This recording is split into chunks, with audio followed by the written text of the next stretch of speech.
Hello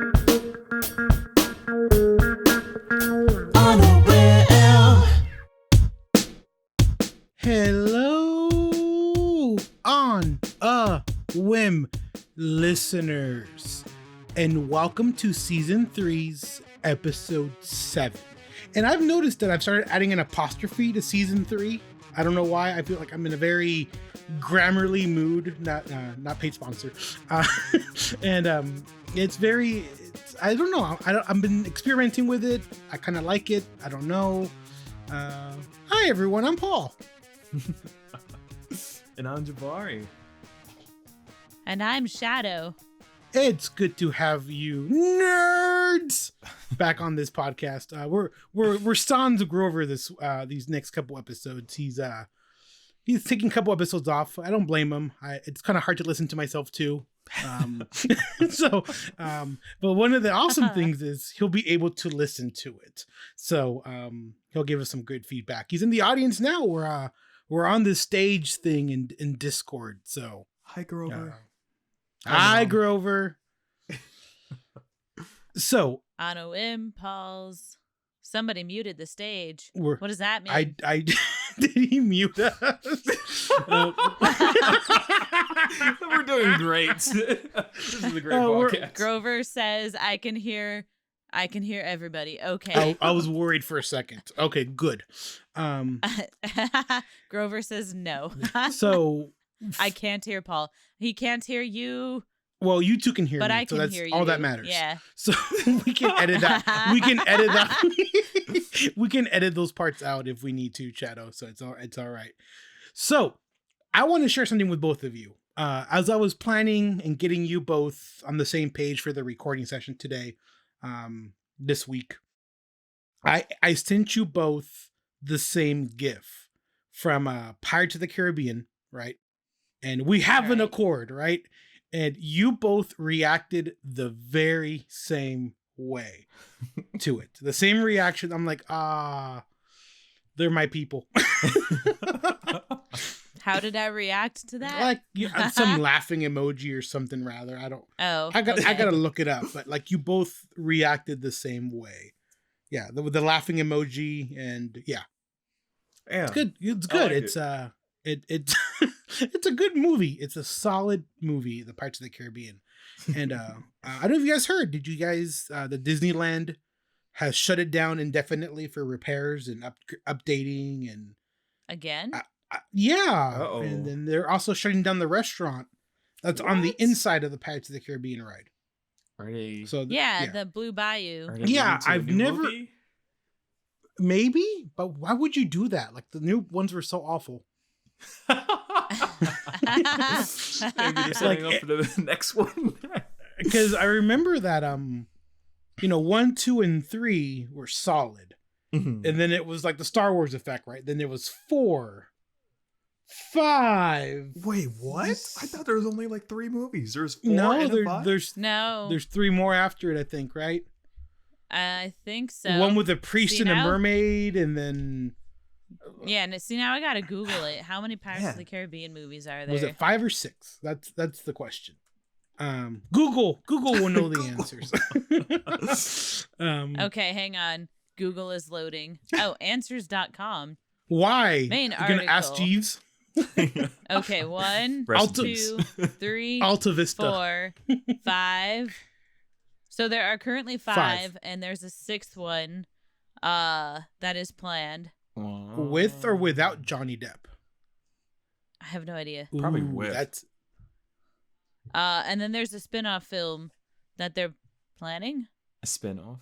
Shoot. Maybe Yeah, that's why I they're don't know what that means. redesigning that whole attraction. Didn't they like redesign that ride once before Yeah. to include Johnny Depp? They did, and they also took away some parts of it that were like Well, that racy. part I was okay with. Oh, yeah. I remember that. Like, I had no problems with that. Yeah, the whole soliciting women of negotiable comfort parts. Yeah, among others. Yeah. It's almost as if pirates are into debauchery or something. Although one of my favorite scenes from the first Pirates is when they get to Tortuga, right? And Right. Johnny, Captain Sparrow gets slapped by the first one, right? And she's like, "I deserve that." And then, oh no, I don't deserve that. And the second one comes along and says, "Who's she?" And then slaps him. I did deserve that one. So I mean, Yep. so it doesn't go without its consequence, I guess. So I guess there's a lesson in there. Piracy does not pay. Unless you do torrents. On the Whim podcast, Women Independent Studios and any of its subsidiaries do not support piracy. Please heed the warning on the FBI beginning of the DVD / Blu-ray / whatever it's on now these days. You can't print a car. And I mean, with 3D printing, who knows? I know, right? Shadoe, stop it. Stop. You can 3D print a house now. I mean, why not a car? Shoot. Some of the things I've seen people 3D print recently, it's really impressive and at the same time really scary because too much power. Like unlimited power, right? So did you guys ever play Watch Dogs? Watch Dogs 2? No. One of those? No. No. Really Okay. good, though. So it's a Ubisoft title for what that's worth, right? So it means open world. And in this game, it takes place in a 10% population of San Francisco Bay Area, because there's no traffic, and that's a lie. That's my number one irking point. There was not enough traffic for it to be the Bay Area. Silicon Valley-ish, right? Big tech, corporate, espionage, all that crap, right? You could 3D print guns. And when this game came out, 5 years ago, I'm like, nah, that'll never be a thing. And now we're sending Ukraine how to 3D print replacement parts for weapons. And I'm like, well, here it goes. How long until Detroit starts firing off, anti-police tank weapons? I don't know. Oh my god. What a strange time to be alive. Oh my goodness. I don't even know where to start. Oh, actually, I feel like I say that at least 3 times a day. What an age we live in. Right? No. Okay, so I say this at least once a week, much more recently, but I really don't want to live in interesting times anymore. Can we have one boring year? Our generation is not allowed a boring year. I think apparently from the days we were born, Shadoe, we were born around the same time, right?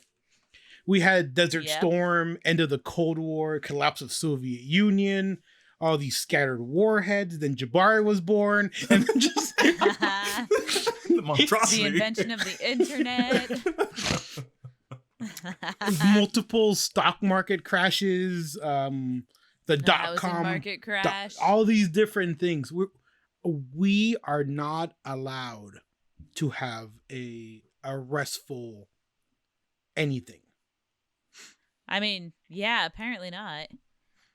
And it's going to be great because it's getting even better. I just read an article yesterday that there's a group out there they have successfully created a motorcycle-sized aircraft. So it rides like a motorcycle. And they want to use it for the military so they can do shipping and supply, what do you call it? A care package with these flying motorcycles, basically. Frickin' Jabari using modern warfare nomenclature, care packages. But no, this stuff is going to come out and they want to do it as soon as possible. So we might see it more about it in the next 2 years. But in 2024, 25 is when they plan on making that commercial. So people might soon be able to own their own flying freaking motorcycle or hovercraft and riding it around. I was talking to somebody about this, but we were talking about flying cars. And he told me the reason we don't have flying cars is because we certainly have the technology, but people need to get their pilot license Yeah. in order to drive it, and nobody wants to do that. It's just a lot of work, Shadoe. If it wasn't just a lot of work, I would have done it by now. Honestly, same. Like, how much fun would it be to have flying cars? No. Not just like flying cars, but imagine speeders like in Star Wars. How fantastic would that be? All right. I think the next step beyond that would be actual pew pew lasers, right? Yes. And then how fast does road rage become like multiple hundred people dying? Yeah, that's the Like hard part. I was driving back from where I work, right, in the Cajon Pass on the 15, and there was a fender bender on the freeway. Like the right 3 lanes come to a complete stop, and all of a sudden, I see these people hobbling out of their car and walking towards the shoulder, and like, is your car disabled? Is something wrong? Nope. The car starts rolling again, and I'm like, oh, you guys are idiots. Solid idiots. Like Did they like get out of their car and not put it in park? No, someone was driving the vehicle, but these guys just came limping out of the car after a fender bender. Like, my neck, my back, my neck. And I'm like, I'm so happy that the freeway came to a stop for that. Because if not, they would have been roadkill. Oh my gosh. Yeah, it's awful. Well, see, you won't have to worry about that because you can just hover right over it with your flying motorcycle. But then I'm gonna have to deal with the other douche canoe, also in a flying motorcycle with pew pew lasers that's gonna shoot me out of the air, a la Grand Theft Auto. See, Paul, you've definitely brought up a good point. Like, how would we possibly manage that? Like, people flying cars. So, I mean, the only way we manage it with our airspace now is having, like, you guys remember the Venn diagrams of circles of control and the things in the middle kind of thing, right? Yeah. So think that, but like airplanes. So these different control towers, we have San Bernardino, we have Riverside at March Air Force Base, we have all these other control towers in the air, Ontario, and all these planes moving around. I see planes shoot maybe twice an hour landing at San Bernardino. I'm in their flight pattern, and the only and we only keep track of them because of radar and all these different things. With more airspace, like, how do they will become part of the pattern, right? There's a phenomenon in small aircraft called seen and be seen, where it's your responsibility as the pilot to make sure other aircraft know what your intentions are. So how many drivers do you guys know let their intentions be known what they plan on doing? I mean, and here's the thing. Cars do come with equipment to tell each other what we're supposed to be doing. It's called a turn signal. How many people are just like, what the fuck is that? Just, wow, turn signal. Mind blown. How many people do you know use actual turn signals properly? Me. I do. I do 95% of the time. Like, if I'm the only car on my godforsaken stretch of road I drive for my commute, I'm not going to use my turn signal, even though my car yells at me because it's a lane departure alert. So I might just do it just to silence the thing. But then I know it's training me to use my turn signal, and I'm not about to be Pavlov dogged by a computer. Okay, I refuse. God. So I used to be like, I want to say like 80% good at using that, but then I got in a car accident. Oof. And like after that, my driving habits completely changed, which is odd because like that accident literally had nothing to do with anything I did. But like, I don't know, I just started noticing how terrible everybody else is at driving, and that made me want to be better at driving. I mean, Does that make sense? it does. It takes one small little thing like that to kind of open your eyes, and like it almost like you have to experience the trauma to know what that is like. Right. Yep. So it's kind of unfortunate. It takes that in a lot of humans to do. I mean, you never expect bad things to happen, and when they do, you're just like, whoa. Yeah, I mean, Your dog agrees. Today the role of Grover we played by Shadoe. How about my ladies and gentlemen in the audience, the Vela Dog Orchestra. I love my dogs. Some of them may bark too much, but that's a good thing for Shadoe, because Shadoe needs to record them for audio purposes. And yes, when Shadoe has an audio purpose for me, then I don't debate it. I just, okay, when do you want to do this? When do you want to do this? Right. I think most people don't question it anymore. I remember I asked John once for some sounds, and I didn't do a good job of explaining like what I needed. I was just like, hey, do you want to help me make some sounds for some sound effects? And he was just like, what are you going to have me do? Because like the day before I asked him that, I posted a picture of me making an absolute mess trying to get specific sounds. I remember that post. Yeah. So he thought that I was going to like have him do something messy, and it turned out I just needed him to make like odd screaming sounds. Why John's odd screaming sounds? Because he is really good at it. Oh, I don't want to know how you know that. Anyways, moving on.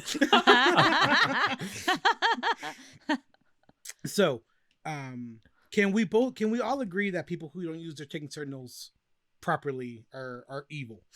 Yes, Yes. terrible, absolutely terrible people. Terrible, worse than human filth. So I was gonna. So please, dear listeners, use your turn signals. Yeah, let this be like the dad moment on this podcast, right? By these three nerds who have no business being a parent to any child. Oh no! Please don't put me in charge of that. I mean, the state has let you be in charge of children. I mean, I can be in charge of children. That's more. I mean, that is true. That's another set of concerns right there. Right? Hey, you know what? My general policy as a substitute was: did we get the work done and nobody died? Nobody set anything on fire? All right. We did good. Progress. That is the baseline for success. Honestly, did everyone leave with a pulse? Yes. Move on. Yep. Nobody died. We are good. It's funny that we use that as a baseline, right? Because we usually success is achieved in different ways. But let me ask you both this: have you guys ever not wanted to be the hero in a video game? Like, when it comes to games like Grand Theft Auto, right? You're a legitimate criminal.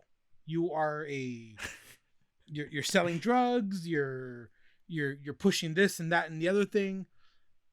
Have you guys ever played a game where you wish you could be should be Sephiroth, right? Yes. So Shadoe, I'll let you go first since you were so enthusiastic with the yes. What game was it?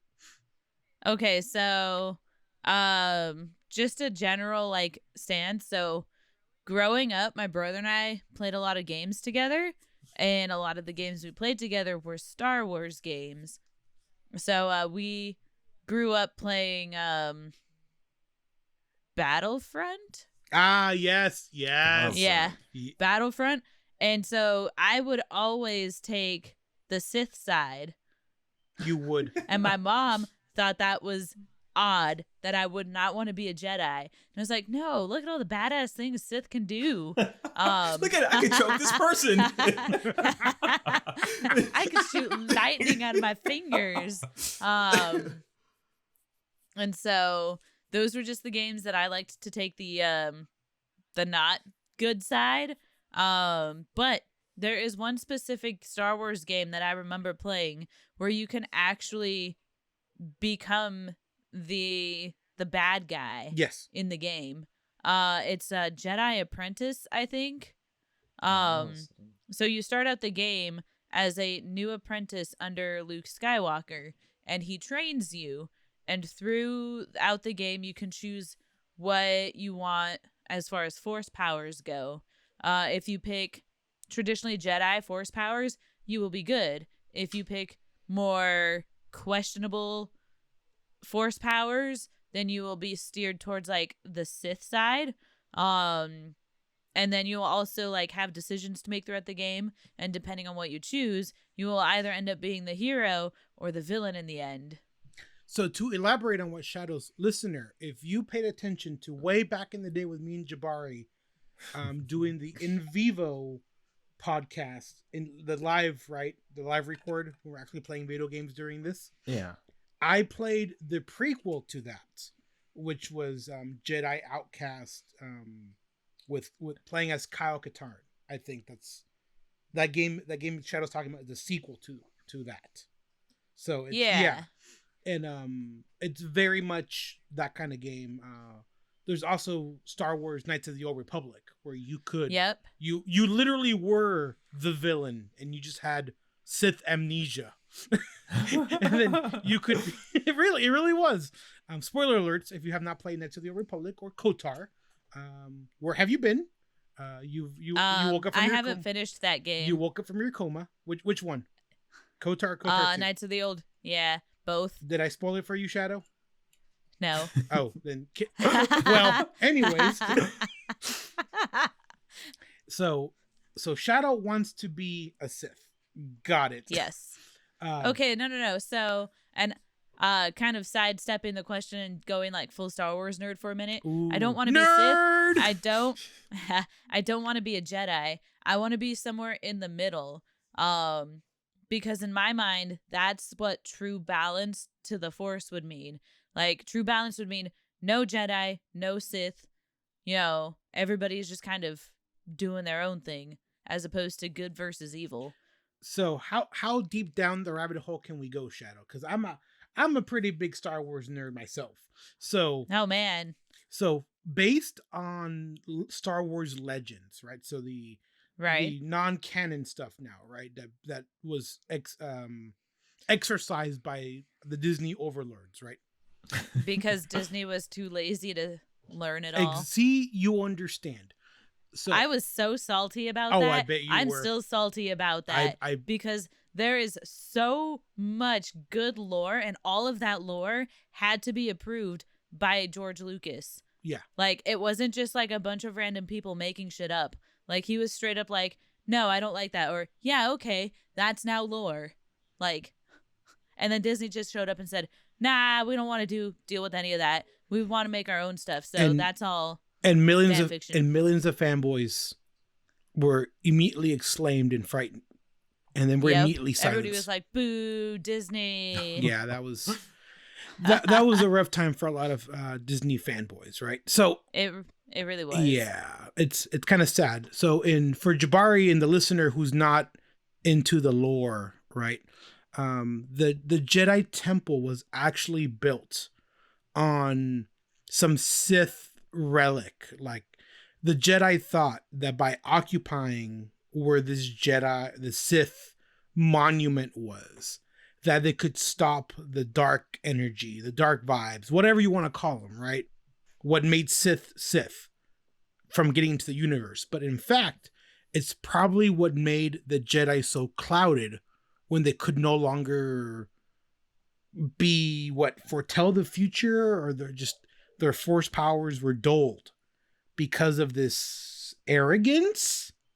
Did I get that right, Shadoe?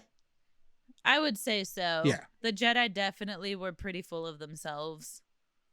Yeah. It's it's not good. Yeah. It's hard to describe like the Jedi as being full of themselves because you don't think of them that way, but like they really were. You know, they got too comfortable with themselves. Chewie agrees.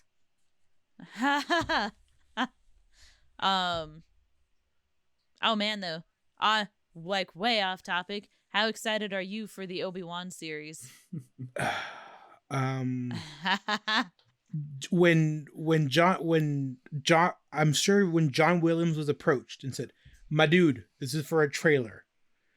He went above and beyond. Like the trailer music alone was like, yes. Did you see the meme? Oh, I've seen all the memes. Yeah. Okay. Yeah. No, the meme where it was just John Williams writing the trailer music, and it's this guy on this beach playing a piano that's on fire. Yes. Yes. See, by the way, you can actually watch videos of people playing pianos that are on fire on YouTube. It's very interesting. That doesn't sound very safe. Oh no, it's not. Like, are they wearing like pianos have a lot of tension built into them? Yes. Because of all this, the piano strings. No. Pianos have strings? I mean, modern pianos don't. Electric ones, yeah, sure. Yeah. But like there is a video of a guy in like a full on like foil fire suit thing just rocking out on a piano as it's on fire. Wow. That's the way I want to go out. First I gotta learn how to play the piano. and then play a piano that's on fire. Shadoe can teach you. See, but that requires me to use my brain in more of a capacity that's already been used in. And Paul.exe is already at like, I have so many tabs open, it's not gonna work.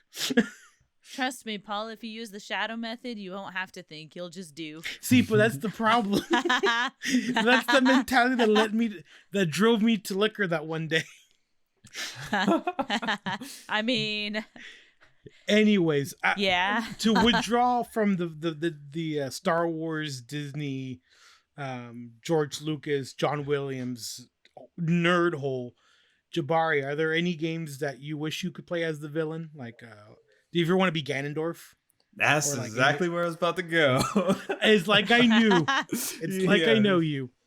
I saw you change the subject or the line where we're supposed to be talking about, and I was like, okay, this is a good conversation. All right, but yeah, Ganondorf would probably be like my main villain that I want to be. That's causing chaos all over Hyrule. Chaos. Like for me, since I've been little and got interested in acting, one of the biggest things that I like roles that I ever wanted to play was like a medieval kind of role as a lead character, similar to like Link.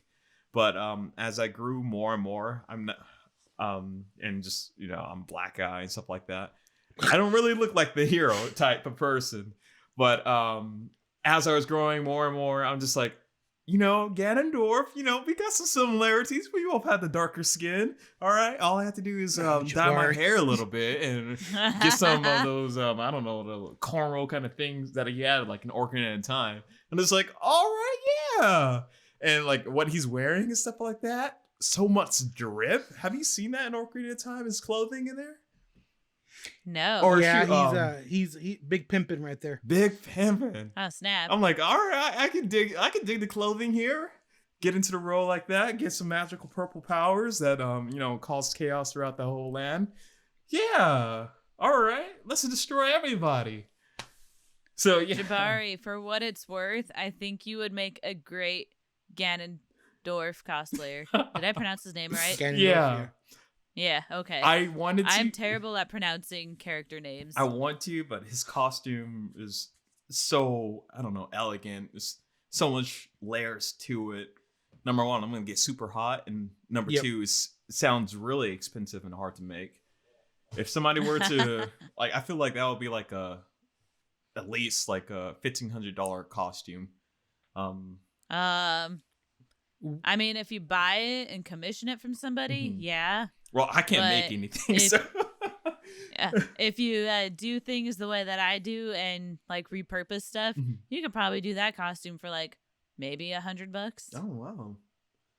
And Shadoe just lost the chance of making $1,500. Shadoe don't have the time to do that. Fair. We got another year to our next, con we might go to, so there's time. True. There's more. There's a way. I have to use that time to make my own costumes. Fair. Very fair. Very But fair. yeah, shoot, I would totally cosplay Ganondorf and play that role. I'll be like a young Ganondorf. I always just want to figure out like why is he so pissed off at the world? Like I want a backstory of Ganondorf where it goes into his like whole philosophy. I think in the what do you call it, Skyward Sword, I think they talk about like he was born freaking evil, like a character named Demise or something like that. Your name is Demise. That's obviously really bad. First of all, who named you Demise? Like, come on now. Like, right? Yeah, it's like his mom. Like, That's like your parents setting you up to be evil. Yeah. like you're born, and all of a sudden you just out of the womb you like slap the doctor or something. Like, come on, like, or the midwife or whatever the lore is, right? Speaking of which, have you guys read that some of those Reddit stories of parents that tell the story of they raise a sociopath and they know it? Like, no, no, I haven't yeah. read that. I didn't know that was a thing. Yeah, if you just Google Reddit, parents who were scared of their kids when they grew up and whatnot, like there's some YouTube channels that do TTS as well and all that stuff, right? Oh man. There's one episode or one story on Reddit that the parent literally goes into how the child pretty much had run of the house. Like they had to lock their bedroom door. They were afraid of him. Oh my gosh. Like as a baby, he would bite, scream, kick. Like he was born mad and angry at the world. Like, how dare you let me be born, kind of thing. And there's video games that do a good job of explaining a villain's backstory, right? Right. Like for example, Far Cry 6, right? I just got done playing it maybe about a month ago. I need to get them into my next sandbox game. Where the villains or the antagonist, if you will, right? He's the not so benevolent dictator of this not Cuba country, right? Yeah, it's Cuba. And in this game, you learn that his dad was a president that the country rebelled against, and he watched his dad die. Like they executed his dad in front of him, and it's kind of a lesson he learned, like the way the way to true power is to keep the people oppressed, kind of way. You know, just a very warped mentality. I couldn't imagine watching the man who, you know, raised me get executed in front of me. It's not in my realm of things that could happen, right? So, you know, me as a social scientist, I like pull back the layers, onion it a little bit. I'm like, okay, I can understand why he went evil, right? Like at a very root base, like you're still evil. Don't get me wrong. You're a horrible person. You deserve to get executed. Yeah, that's a different story. But like just for someone to be evil from day zero, like they came out of the womb or the cesspool or some magic conjuring, like Dragon Age Inquisition. This evil being comes out of time and space and starts wrecking shit. I mean, what is that backstory? I'm like, I'm just here to wreck the world. I'm like, aren't you part of the universe too?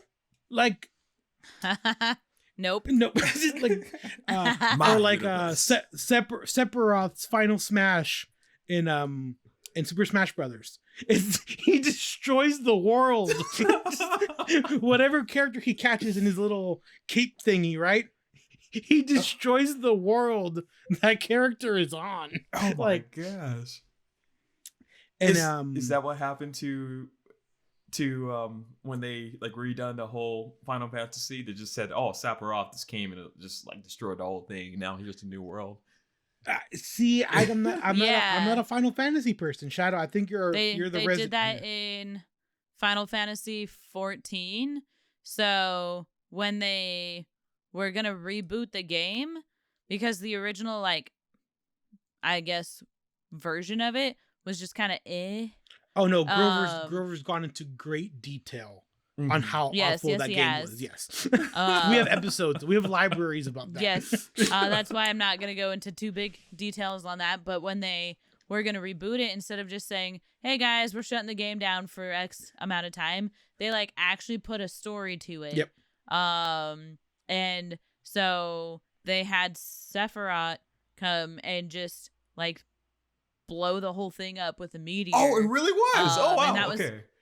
yeah, like there was an actual thing that happened. And players actually like logged in and watched it happen. Yeah.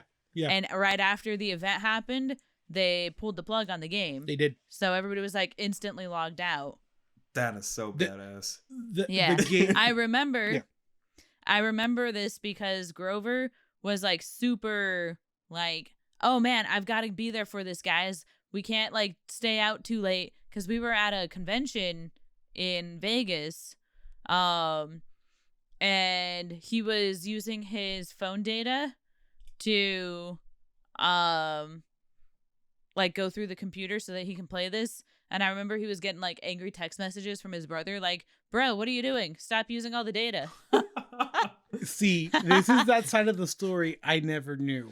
And is getting these like unique little tidbits about the lengths Grover went to nerd out. Right. Yep. And like I wasn't super into that game. Grover did give me his friend code for it, so I was able to play for like 2 weeks. I ended up just creating a character and like running around for a while, and that was about it. So I was just kind of like, okay, he's really into this. I don't really get it, but cool story, I guess. Right. So maybe that's why like I remember some of the other details outside of like the event itself. Sure, I get that. I've been that person many a times at our nerd gatherings, or should I say nerd gatherings, right? You can fill that space in Shadoe as needed, appropriately, right? Or the conversation changes. So I'm like, okay, this is cool. So I get my phone out and start going on Reddit and look at things. And then people look at me like I'm the rude one. And I'm like, no, hey guys, continue your conversation. I'm enjoying y'all's company. I have nothing to contribute right now. Mm-hmm. Well, you can change the subject, but then that would be rude. I mean, you guys are having a good time.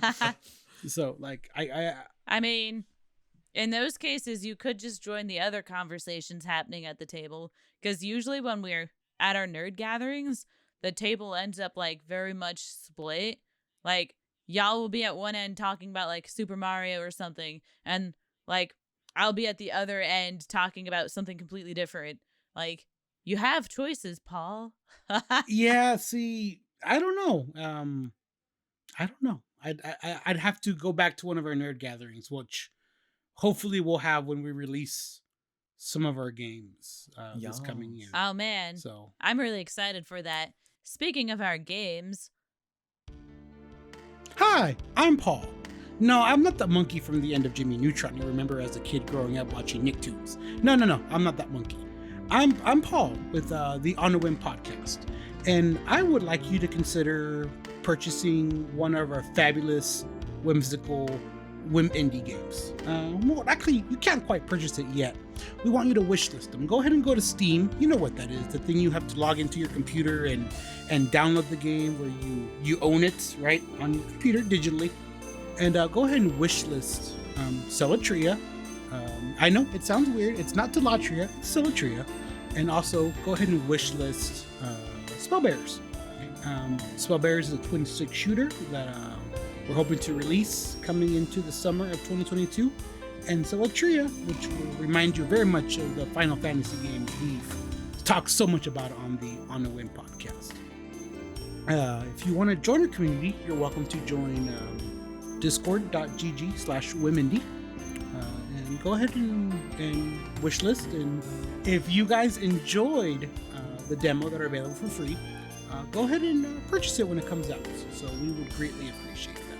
Again, that's wishlist our products on Steam and join our Discord. Discord.gg/whimindie. And nice. We're back. Nice. You like that, Jabari? I just pulled that straight from the butt. I can't do that. No. I'm not good at improv or anything like that. I would screw that up. Jabari, he pulled it out of hammer space. Out of hammer space. Did it hurt? I mean, shoot, damn. Speaking of villains, hey Paul, that was a great advertisement. Is that what your dream villain goal would be, to be an advertiser? See, I think I would make a fabulous villain CEO. Did you guys ever play Saints Row 2 by any chance? No. I did. So you did? Okay. Do you remember Dane Vogel from Saints Row 2, the CEO of Old Tor, who was kind of had like his fingers and everything, and he was like the final antagonist in that game. No, I didn't play like that. I just like killing people in there. Oh, so you're the villain when it comes to these open sandbox games. So I feel like I would be that CEO, you know, like I have my hands in everything, like the silent partner in all these different criminal enterprises, and I'd have my like legal team and then my private army, security forces and whatnot, right? SWAT teams and, you know, and whatnot. But the difference between what I would do and what the villains in every game I've ever played against is when I have the hero captured, I'm not going to give that hero a long monologue with all my detailed plans and how I will vanquish them and give their allies a chance to rescue them. No, I want to just straight up cap the mofo. I mean, it's game over. Like no chances taken. Like, I feel Paul, you've been watching Cinema Sins, haven't you? We are not sponsored by CinemaSins. It is. We aren't. Unfortunately, I love that. I love that YouTube channel. Shadoe. I do too. I like all their little offshoots as well. Not as much, but I love CinemaSins. And Jabari, and for the listener who doesn't know what this is, it's a channel on YouTube. Again, we're not sponsored by them. This is just me being a fanboy. Is they rate movies we've loved, Marvel, Star Wars. They even Liar Liar, all these other movies, and rate them CinemaSins, like the sins of the movie industry, right?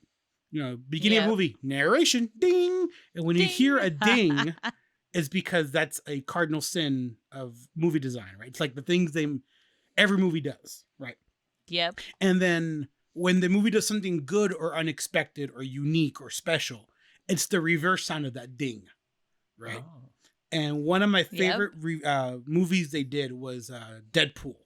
And there's like a shit ton of reverse dings at the end when they're doing all the funny things that Deadpool did, right? Like that scene where he's like, with the women he's beating up, right? Like, oh my God, did I hurt you? Am I supposed to hit you? Am I not supposed to hit you? Is it more sexist to hit you? Is it more? I'm so confused as he's loading the gun ready to execute her, right? And like you hear the ring.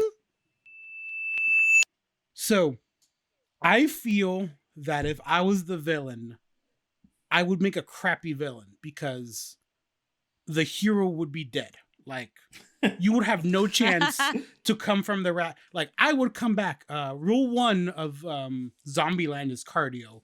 Rule 2 is double tap for a reason. Like, there is nothing to come back to. You're dead. You know, Final Fantasy, how she was impaled. What's her name? Yeah, like that. Yeah. I want to make sure you as a hero die, and I will. Paul, too soon. Hey, if that spoiled you, then you're under a rock so far. You're hit rock. I'm not. That wasn't a spoiler, but just too soon, Paul. It's always too soon for that one. It's always too soon. I love that. Just in all these games, Far Cry especially. When I played Far Cry 6, I knew there was a moment where you as a hero get captured. And then the villain does their monologue and tells you why you're wrong and this and that, and it's something formulaic in all the Far Cry games. I can set my clock to it. You get captured. You do something. You're overconfident. You walk in the building, and from what you can tell, the area is secure. You're like in friendly territory. Like, I conquered this bitch, right? No, I get captured. I'm like, what the hell? And then that's where I will cap the mofo. Like there is no the end, Roll credits. Good night. Ding. So, but my favorite game that I played the villain in briefly was a Star Wars game, Shadoe, The Force Unleashed. Yay!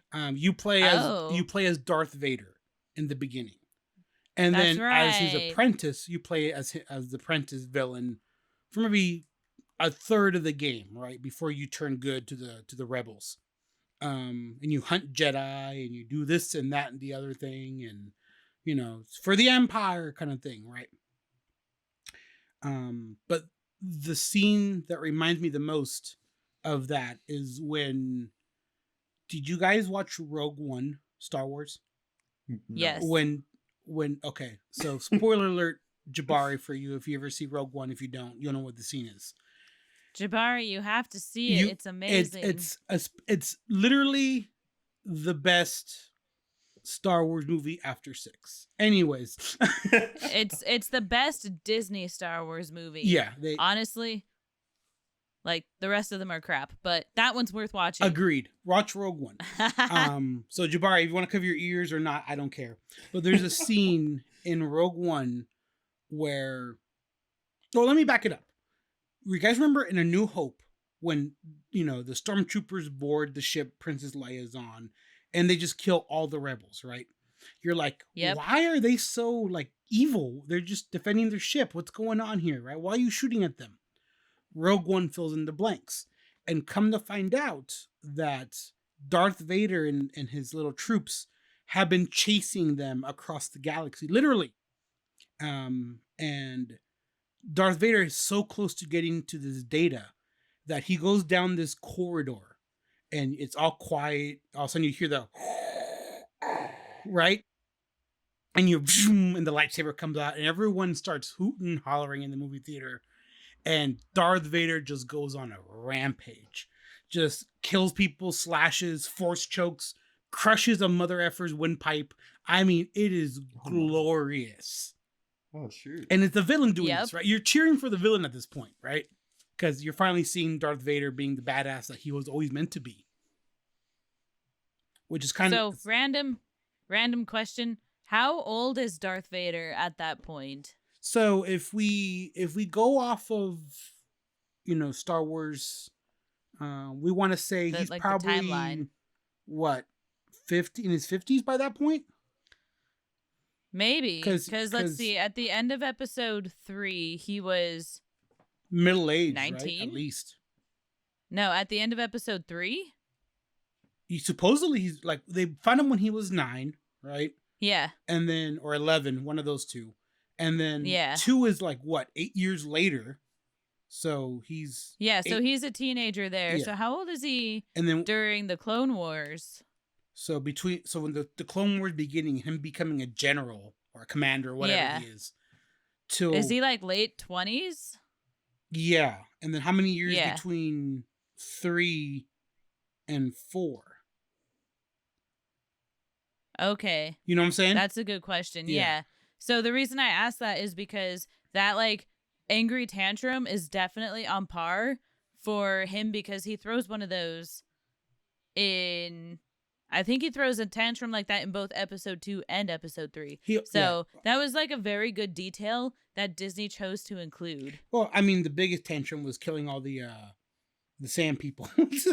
Well, exactly. That, tantrum. Yeah. So Darth Vader is 41 and between 41 and 44.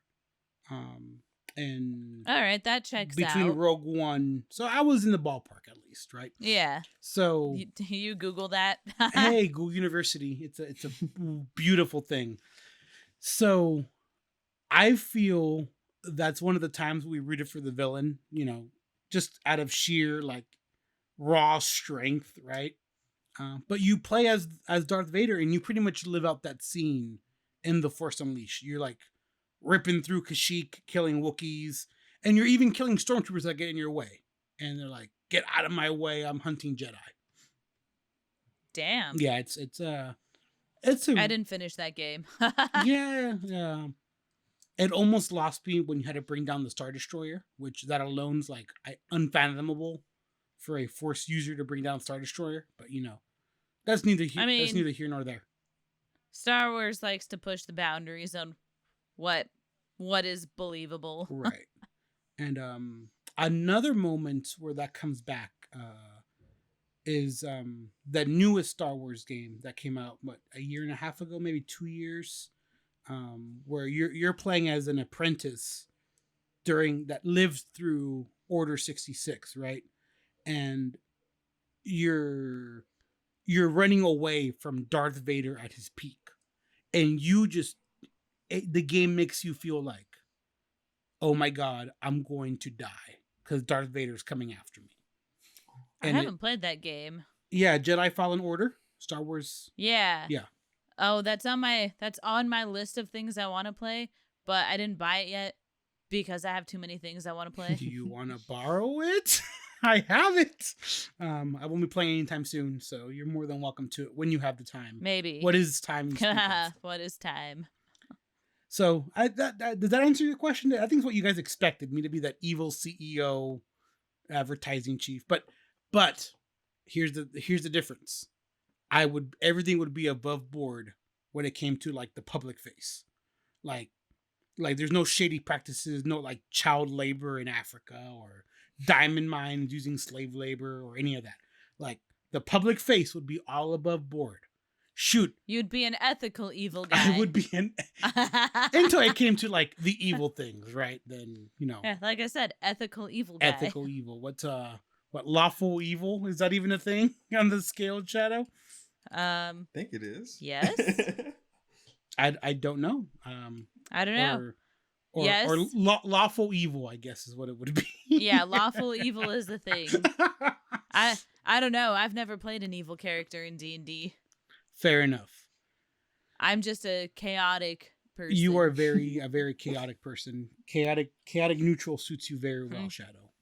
So. Yeah. Chaos. Guys, we're almost at an hour and we haven't talked about anything. No, we got through the first topic, Shadoe. That's what we got through. That's true. So, we talked about Star Wars. So, Shadoe, question for you. Yes. Star Wars is life. Thank you for that. Nerd! Yes, it is.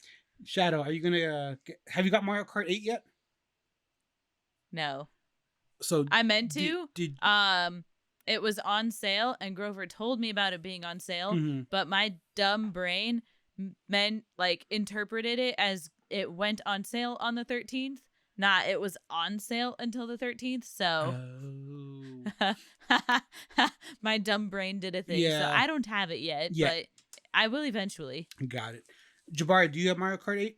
I have Mario Kart 8, but I haven't bought the DLC that they okay, because that was my question for both of you. What do you guys think of, and we'll spend the next few minutes as we end this episode talking about, what do you guys think? Like, why now? Like, several years after they released, and they're finally releasing additional tracks for this game. Like, wouldn't it make... to keep people interested? I mean, was anyone interested from the get-go? Well, shoot. I mean, they still haven't really discounted the game too much. Nope. So that means like it's still selling out there. Like it's still selling. So I think that's why they want to extend that life of it, because it doesn't cost them. It costs them a lot less to make DLC for a game than to actually make a full-on new game, right?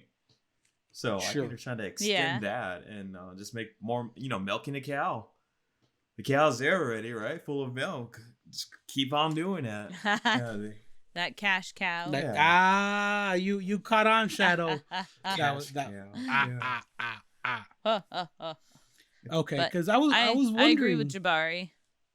Okay, I was wondering because the game it went on sale because Shadoe forgot about the sale, but why they waited so long, or because Smash Brothers, the DLC had a set release pattern, right? Like you knew when the next fighter was going to come out, you knew it was going to be around the time of the next Nintendo Treehouse Direct thing, right? You could almost set your watch to it if you really wanted to. Just it's very caught me off guard. I don't know. I'm like, are they trying to make up for their their foibles recently, or this has been planned for a while, I'm sure. Yeah, I'm sure it's been planned for a while, but again, I think it's to keep people interested. So I think the difference between Smash Brothers and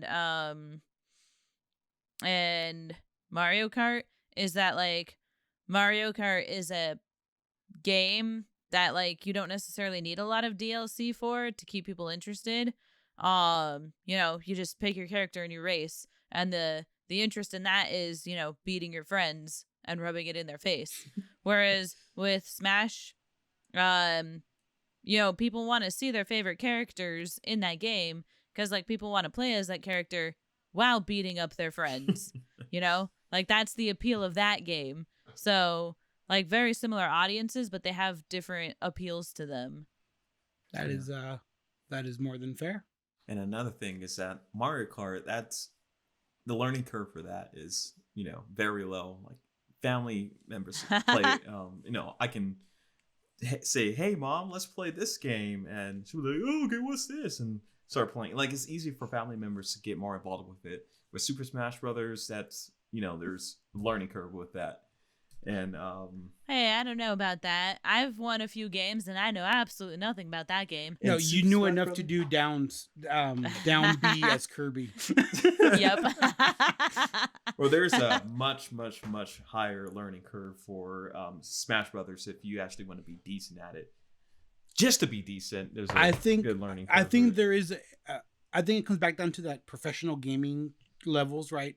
Like there is a chasm as wide and deep as the Marianas Trench between a filthy casual and someone who can play Smash Brothers on a competitive level. Like in our group, we've brought this up before. Matthew Estrada with Whim is one of the best among us, right? And I'm sure he will get his ass handed to him by a pro level individual. Who knows? Matt might could win. I don't know. It's maybe he is the pro level person. But yeah. But big fish, small pond, right? Kind of thing. Yeah. If Matt ever did go up against somebody who is a professional, I think he could win. But the difference is like passion, where like a pro level is obviously like very into and very passionate about it, whereas Matt is more like, I don't know, he plays for the enjoyment of it, he's not like passionate about winning. Mm-hmm. Well, that's just like an after effect. As I've said on this podcast, and I'll say it again, I do not have the time or the bandwidth to invest myself into a game enough for me to become more than a filthy casual. We'll explore this in later episodes, maybe when Grover rejoins us, of games with a story mode as opposed to a challenge mode, right? Where games are made easier combat wise just for the individual who just wants it for the story experience, right? And we can talk about that in another episode. Yeah, that sounds like a Grover topic. Yeah, it's a way Grover topic. And Jabari, anything else you want to add to the Mario Kart Smash Brothers Pro quick topic? Oh no, not really. You guys are all good. Oh, I have a question for you guys, kind of related. Love it. Hit it. What is your go-to character for Mario Kart and why? Ooh. For some reason, I choose the flying red Koopa. And okay. I don't know why. I just started picking it. Oh, okay, fair enough. Whatever they are. Whatever the turtle, you just saw it? Whatever the turtle wants to be. You just saw it and went, ooh, pick. A pick. Yeah, it's kind of what it is. And I started picking it, and that's like kind of been ever since.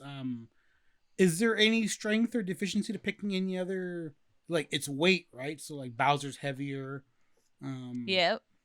Toad and is lighter. So I don't know. I just pick Red Koopa. How about you, Jabari? For me, like since I've been playing it on the Nintendo 64 when there's only like 8 characters, like I always picked Mario because he's the number one. And that's basically it. Like no matter what, I see like the different like I think in Nintendo 64, I don't think there was really. Oh, maybe there was an element for like the weight and stuff like that.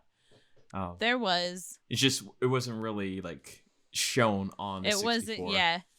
It wasn't like a huge part of it, but it was. And the only reason I know it was because I always picked Toad, and anytime Bowser was put behind me, Toad would be flattened. Mm-hmm. That's right. Yeah. Yep. You remember? Right. I remember. So there was Horrible some memories. elements to it. Pepperidge Farm, remember? Pepperidge Farm. I love making those kind of post Shadow. I remember. Pepperidge Farm remembers. I guess I just always picked Mario because he's always balanced. I guess. As all things should be. Oh yes. That's not fun. Like even in Smash Brothers, like my favorite number one character is Mario. He's not necessarily my favorite character in Nintendo or anything like that. Link is, but you don't even pick your favorite character to play. Yeah, I mean, shoot, in the Mario Kart 8, they have Link in it too. I played him a couple times, but I always go back to playing Mario. It feels right. Me, Mario. Dang. My main character in Smash is Kirby. Yes. And I'm not ashamed to admit that. Kirby's nice. Kirby's good, and they keep giving him like new stuff that is just awesome. It's just See, that's why I like Kirby, is because like he can inhale anybody and boom, new power. Like plus I can just like fall on top of people and flatten them. Yeah, it's true. And Shadow has done that to me many a times. And like I've actually won like games against studio people just by doing that. Yeah. I think what it comes down to is we're so used to having someone and trying to predict the moveset. But as Shadow proudly says time and time again, they are anything but predictable. And listener, I hope you are very predictable, and go ahead and rate us on your preferred podcast listening method. Go ahead and give us a 5. Whatever the highest score you're willing to give us is. I know we've been without Grover this episode, but I hope you can still give us 5 stars and rate us. And again, go ahead and join us on our Discord community, discord.gg/Whimindie, and peruse our titles on our Steam page. And, yes. Oh, and if you're on YouTube, leave comments. Like the YouTube. There is a YouTube of this. Jabari does a really good job of using chibis that another one of our wonderful studio people, Lucia, has made to make a little graphic with a little sound editing, and it's really fancy. We have a splash page. It is that awesome. So, listener, tune in. We appreciate you being here. I've been Paul. Jabari. Shadow. And this has been the On a Whim podcast. Keep it nerdy.